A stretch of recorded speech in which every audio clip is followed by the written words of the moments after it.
हमारी आराधना का लक्ष्य है निरंतर प्रिया प्रीतम का चिंतन होना।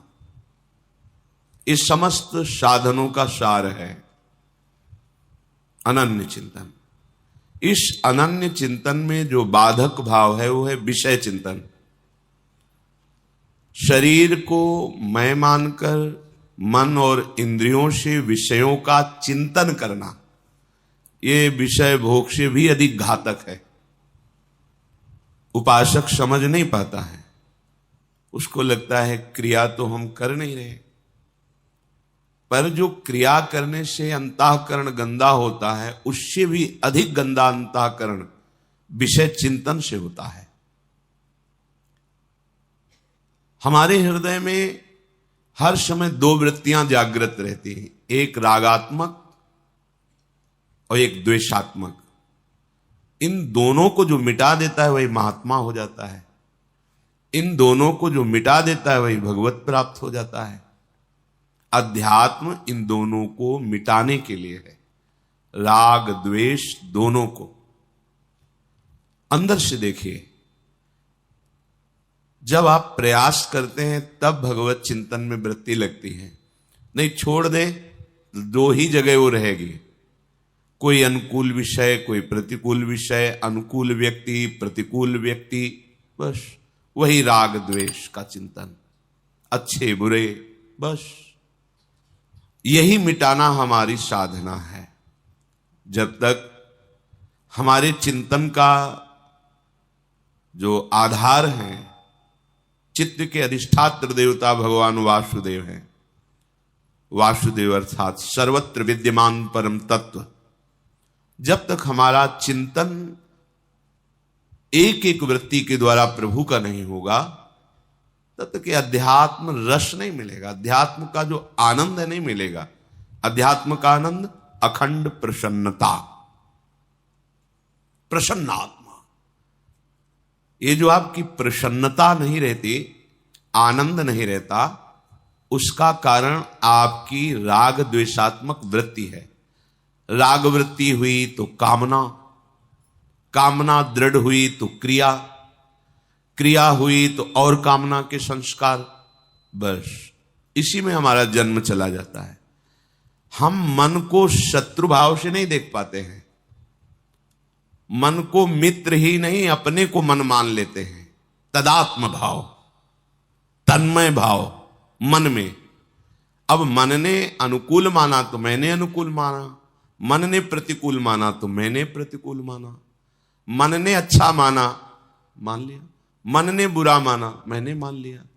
यह है संसारी पुरुष का लक्षण। साधक उपासक मन की मान्यता को शास्त्र में देखता है, ये शास्त्र सम्मत है कि नहीं, गुरु के वचनों से मिलाता है, अध्यात्म के सिद्धांतों से देखता है। यदि वो शास्त्र सम्मत गुरु अनुकूल इष्ट अनुकूल है तो उसकी बात मानता है, नहीं तो मन की बात बिल्कुल नहीं मानना चाहिए। अगर मन की बात मानते रहे तो ये इसी में फंसाते रहेगा। भगवान पे गुस्सा, गुरु पे गुस्सा, शास्त्र पे अश्रद्धा, ये सब लाएगा। आपको लगेगा कि परमार्थ में कोई आनंद ही नहीं, जबकि आनंद नहीं, आनंद समुद्र है जहां दुख का लेश नहीं है। तो हमारी आंतरिक सुधार वृत्ति चिंतन में होनी चाहिए। क्रियाओं में तो आप घेरे के अंदर हैं, समाज का भय है, कहीं ना कहीं कानून का भय है, प्रभु का भय है, कई तरह के भयों से हम बचे हुए हैं। पर आंतरिक चिंतन में तो कोई भय नहीं ना, न समाज का भय, न कानून का भय, न भगवान का भय। कोई गलत तो कर नहीं रहा हूं, उपासक ऐसा सोचता है। पर अंदर ही अंदर जो विषय चिंतन हो रहा है, विषयान ध्यायतश्चित्तम विषयेषु विसज्जते माम नुस्मरतश्चित्तम मय्येव प्रविलीयते। श्री भगवान के वचन है। जो उपासक विषय चिंतन करता रहता है,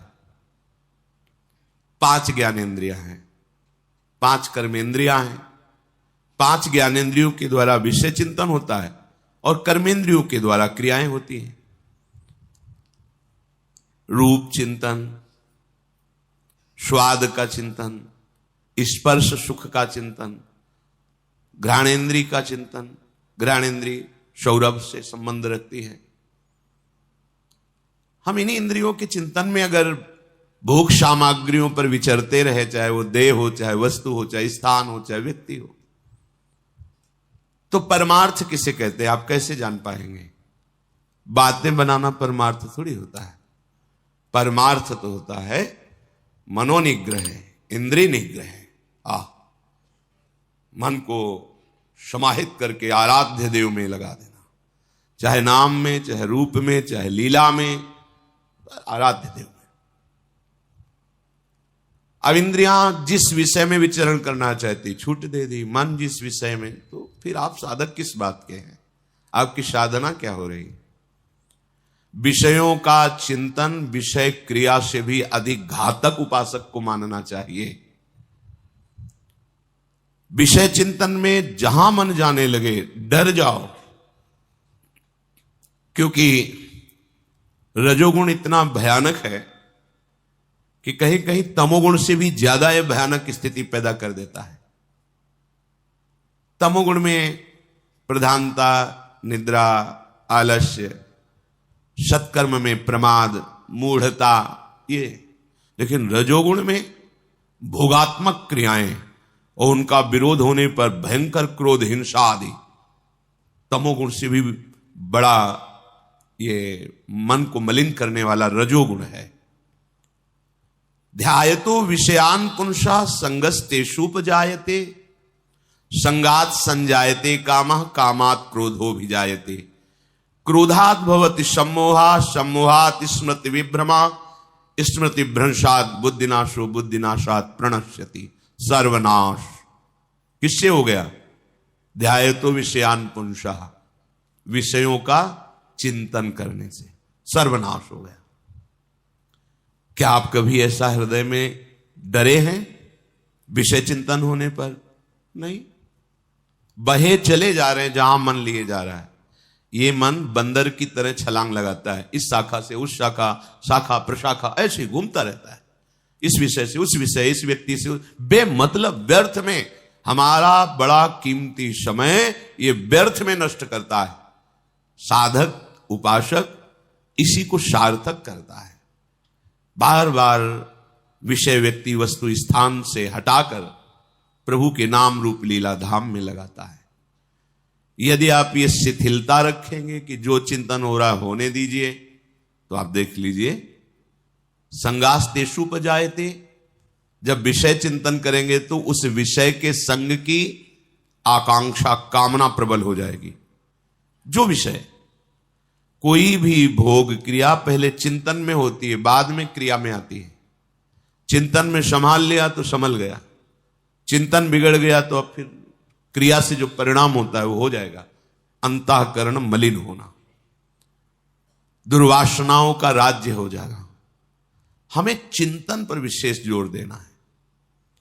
जहां चिंतन विषयों का हुआ तो निश्चित उसकी संग की इतनी व्याकुलता होती है, और उस व्याकुलता में अनुकूलता मिली तो बहुत सी कामनाएं और जागृत हो जाएंगी। प्रतिकूलता मिली तो क्रोध जागृत हो जाएगा, वो भगवान पे क्रोध करेगा, गुरु पे क्रोध करेगा, अवहेलना, नास्तिकता आने लगेगी, भगवत स्मृति नष्ट हो जाएगी, बुद्धि निर्णय करने लायक नहीं रह जाएगी। बुद्धि का नाश सर्वनाश, बुद्धिनाशात प्रणश्यति, उसका नाश हो गया।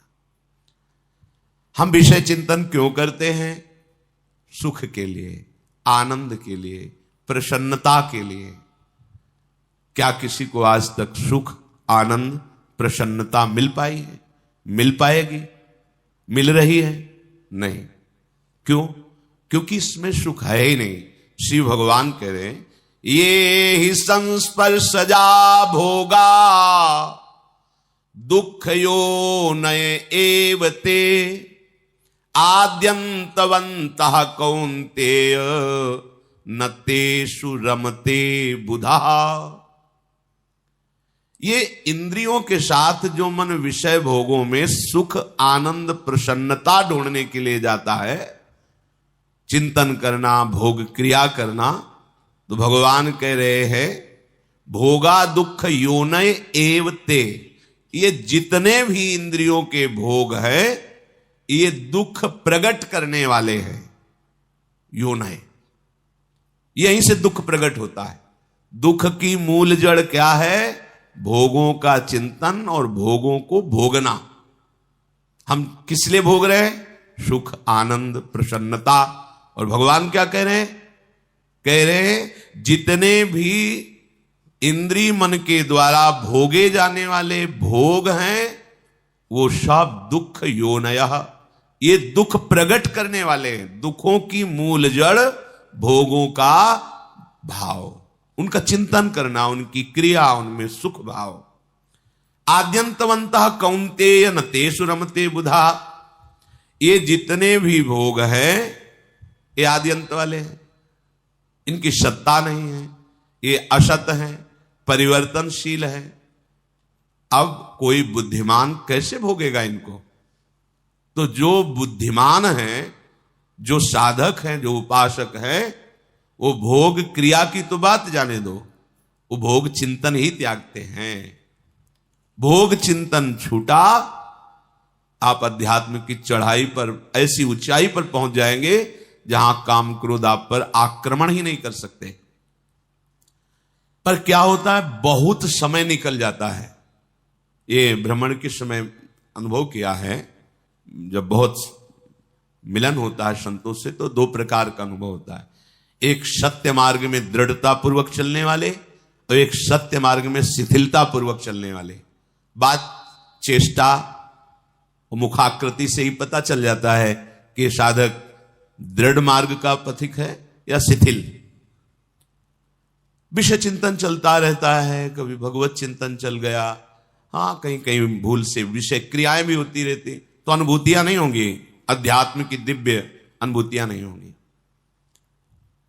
जो अंतःकरण में विषयों का तुम चिंतन करते हुए सुख का अनुभव करते हो, वही सुखाशक्ति तुम्हें भोगों में सुख का अनुभव करा रही। नहीं, भोगों में सुख नहीं है, पक्का नहीं है। किसी आदमी को कह दिया जाए कि आपको 24 घंटे के बाद फांसी की सजा दे दी जाएगी और विश्व के जितने सुंदर भोग हैं सब एक महल में रख दिए जाए, स्वतंत्र हो, भोगो खूब आनंद से, 24 घंटे बाद तुम्हें फांसी में लटका दिया जाएगा। अब उस आदमी को डायरी और पेन दे दो कि हर भोग का अनुभव लिखो, क्या सुख है, किंचन मात्र कहीं सुख नहीं है, वो यही लिखेगा। क्यों? क्योंकि उसका चिंतन नहीं बन पा रहा भोगों का, चिंतन तो हो रहा है फांसी के फंदे का। अर्थात क्रिया भोग की है, भोग सामग्री का संस्पर्श है, पर सुख नहीं है। क्यों? क्योंकि क्रिया में ही तो सुख का अनुभव कर रहा है। जो मंद बुद्धि है वो क्रिया में ही सुख का अनुभव कर रहा है। बोले नहीं, वो चिंतन नहीं है ना, इसलिए सुख का अनुभव नहीं। मतलब समझ में आया कि भोग क्रिया में सुख नहीं है, भोग क्रिया के पहले जो चिंतन में तुमने सुखानुभूति की, भोग की मूढ़ता के कारण, वही तुम्हें क्रिया में अनुभव आ रही। वस्तुतः ये ही संस्पर्श जा भोगा दुख योनय एवते, जितने भी भोग हैं इंद्रियों के, उनसे दुख ही प्रकट होगा, सुख नहीं। हम चाहते हैं परमानंद अखंड प्रसन्नता, तो ये होगी भगवत चिंतन से। और करते हैं विषय चिंतन, जिसका परिणाम है अशांति, दुख, क्लेश, बंधन, जन्म मरण, ये विषय चिंतन से। तुम्हारा चित्त ही बंधन और मोक्ष का कारण है। विषय चिंतन करने वाला चित्त बंधा हुआ है और भगवत चिंतन करने वाला चित्त जीवन मुक्त है। मामनुस्मर तश्चित्तम मय्येव प्रविलीयते, जो विषय चिंतन का त्याग करके सदैव मेरा चिंतन करते हैं वो मेरे में तन्मय हो जाते हैं, मेरे में उनकी स्थिति होती है। हमारा मन, हमारा चित्त प्रभु के चिंतन में, ये खास बात है अंदर की। आपका विषय चिंतन का जो प्रवाह है वो उल्टा हो जाए प्रभु की तरफ, अभी आपको आनंद मिलने लगेगा। अभी आप निर्भय होने लगेंगे, निश्चिंत होने लगेंगे, शोक करने की कोई गुंजाइश ही नहीं रह जाएगी। दुख का तो पता ही नहीं चलेगा। चाहे जितनी भारी दुख की परिस्थिति बाहर हो, आपका हृदय आनंदित रहेगा, प्रसन्न रहेगा। यदि आपने ऐसा सोच रखा है कि कभी भाग्य में ऐसा उदय होगा तो भजन हो जाएगा, अभी तो विषयों का भाग्य चल रहा है भोगने का, ये भाग्य से नहीं बदलता। कभी कोई समय परिवर्तन होगा, ऐसा परिस्थिति परिवर्तन होगा, ये समय परिस्थिति से भी नहीं बदलता। परिस्थिति बदलने के चक्कर में पड़ोगे तो जीवन समाप्त हो जाएगा। आपको कभी ऐसी परिस्थिति नहीं मिलेगी। जो परिस्थिति से भगवदाकार वृत्ति करना चाहते हो समझ ले, पूरे जीवन में आपको ऐसी परिस्थिति नहीं मिलेगी जिसमें आप भगवदाकार वृत्ति कर लें। पुंसाम कलिकृतान दोषान द्रव्य देशात्म संभवान सर्वान हरति चित्तस्थो भगवान पुरुषोत्तमा। यथा हेम्नि स्थितो वह्निर दुर्वर्णम हंति धातुजम एवमात्मगतो विष्णुर योगिनाम शुभाश्रयम। कलयुग का ऐसा प्रभाव है कि कोई भी स्थान हो वहां वो अपना प्रभाव दिखाए। कलि शब्द का सीधार्थ अधर्माचरण, पापाचरण, शास्त्र विरुद्ध आचरण करने में उत्साह बढ़ाना। किसी स्थान में जाने से आपका भजन बढ़ जाएगा, भूल मिटाओ। अंतर्मुख होकर हृदय देश में विषय चिंतन त्यागने के लिए तुम उत्साहित रहो, बलवान बनो। यही भजन होता है। यहां बाहर कहीं स्थान, सब जगह जहां भी जाओगे वहां कलयुग अपना प्रभाव फैलाए हुए है। पुंसाम कलिकृतान दोषान द्रव्य देशात्म संभवान। कोई भी वस्तु इसके खाने से भजन बढ़ेगा, भूल जाओ। उस व्यक्ति के पास जाने से भजन बढ़ेगा। सभी के अंतःकरण में, हरिवंश महाप्रभु जी कह रहे हैं, पाए जान जगत में सब जन कपटी कुटिल कलयुगी टंचु। तो इसलिए मेरी सो भैया कृष्ण गुण संचु। बस प्रभु के नाम रूप लीला गुण का गायन चिंतन, यही जिस स्थान पे जाओगे कलयुग का प्रभाव नहीं पड़ेगा। जिस व्यक्ति से मिलोगे कलयुग का प्रभाव नहीं पड़ेगा। यदि अंदर नाम चल रहा है, भगवत चिंतन चल रहा है, ये बाहरी प्रभाव से प्रभावित होकर के आप भगवत सिद्धि प्राप्त करना चाहो तो अब बड़ा कठिन है। सर्वान हरति चित्तस्थो भगवान पुरुषोत्तमा। यदि भगवत चिंतन कर रहे हो तो कलयुग के सारे दोषों का अपहरण कर लेता है भगवान का चिंतन। खास बात समझो, ये हृदय में इस अंतर्मुख होने के लिए बात कही जा रही है। बाहर भाग लो तो कितना भागोगे, जहां भाग करके जाओगे। जिस यहां का राजा कलयुग है। इस युग में प्रायः भोग प्रवृत्ति, अधर्म प्रवृत्ति, पापाचरण, इसकी वृद्धि होगी। युग धर्म का प्रभाव होता है। फिर हमें कैसे भगवत प्राप्ति होगी? तो कह रहे सर्वान हरति चित्तस्थो। देख लो, चित्त में यदि तुम्हारा भगवान पुरुषोत्तम, भगवान श्री कृष्ण का चिंतन हो रहा है तो सर्वान हरत, सब दोषों को हर लेंगे। खास बात पकड़िए, बैकुंठ धाम ब्रह्मावर्त बिठूर जब भ्रमण कर रहे थे कुछ दिन रुके तो एक साधक ने दिखाया, देखो देखो महाराज गंगा जी में देखो क्या हो रहा है। तो वहां कुछ बाहरी लोग आए हुए थे, ऐसे घृणित चेष्टाएं कर रहे थे जो किसी तरह क्षम्य नहीं है, अक्षम्य अपराध कर रहे थे। गंगा जी में अक्षम्य अपराध जनित घृणित लीलाएं, क्या हुआ? चित्त दूषित है। तो परम पावन भगवती भागीरथी में खड़े होकर पाप कर रहा है वो।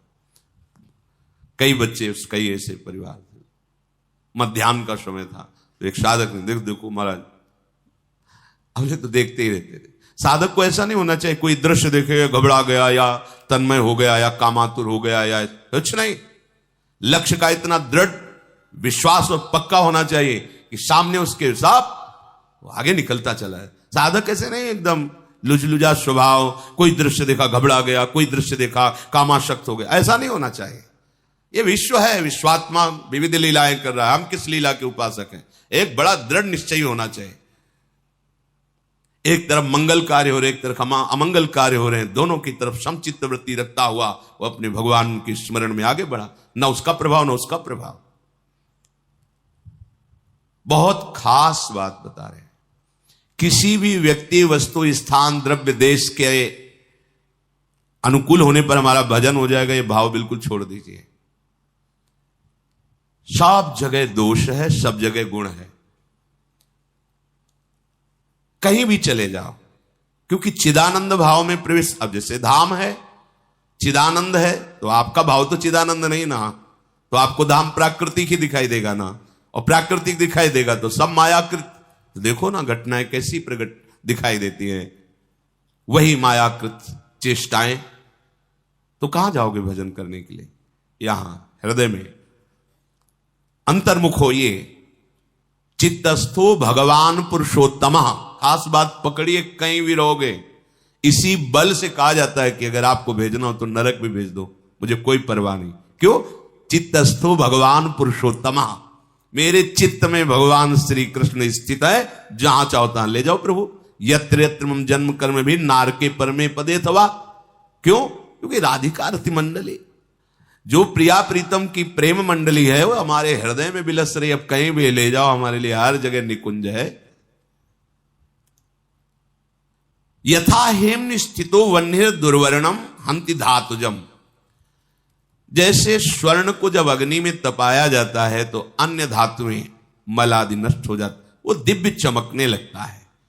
ऐसे ही जो सारे कष्टों को सहकर निरंतर भजन कर रहा है, तो कह रहे एवं आत्म गतो विष्णु योगिना मशुभाशयम। जितने भी अशुभ पूर्व के, वर्तमान के या भविष्य में भी सब भस्म हो जाएंगे। क्या क्या भगवत चिंतन करने वाले का भविष्य में भी हो सकता है। इसलिए आचार्य चरण कहते, तिहारे आगले पाछले अपराध हरिवंश के भी तुम चिंता मत करो, तुम तो केवल चिंतन करो, मेरी शोभैया कृष्ण गुण संचो। तय बालक नहीं भर्यो सयानप काहे कृष्ण भजत नहीं नीके। नीके ठीक से भजन करो। दूध और चावल का धोवन एक जैसा ही दिखाई देता है, पर परिणाम और स्वाद बल आदि में कहीं समानता चावल का धोवन नहीं कर सकता। अति सुमिष्ट तजीव सुरभिन पे मन बंधक तंदुल जल फीके। आचार्य चरण कह रहे कि कहीं कामधेनु गाय के सुंदर दूध को त्याग करके कोई चावल का धोवन पीना चाहे तो उसे बुद्धिमान कहा जाएगा क्या? तो भगवान कहते कि जो बुधा जन है, बुद्धिमान जन है, न रमते, वो नहीं रमते इन भोगों में। दूध और चावल का धोवन एक जैसा दिखाई देता है, पर अंतराय बहुत है। ऐसे ही भगवत चिंतन छोड़कर विषय चिंतन, ये सुख जैसा दिखाई देता है, सुख है नहीं। सत्य दिखाई देता है पर सत्य है नहीं। मन बंधक तंदुल जल फीके, ये फीका तंदुल जल है। महाप्रभु कह रहे हैं कि जैसे कोई मणि छोड़कर कांच बटोरे, ऐसे तुम्हारी बुद्धि हो रही। तुम श्री कृष्ण चिंतन रूपी मणि का त्याग करके विषय चिंतन रूपी कांच बटोर रहे हो। मणिगण पुंज ब्रजपति छाणत हित हरिवंश कर गए कंचु। अब सावधान हो जाओ। एवं आत्मगतो विष्णु योगिना मशुभाशयम।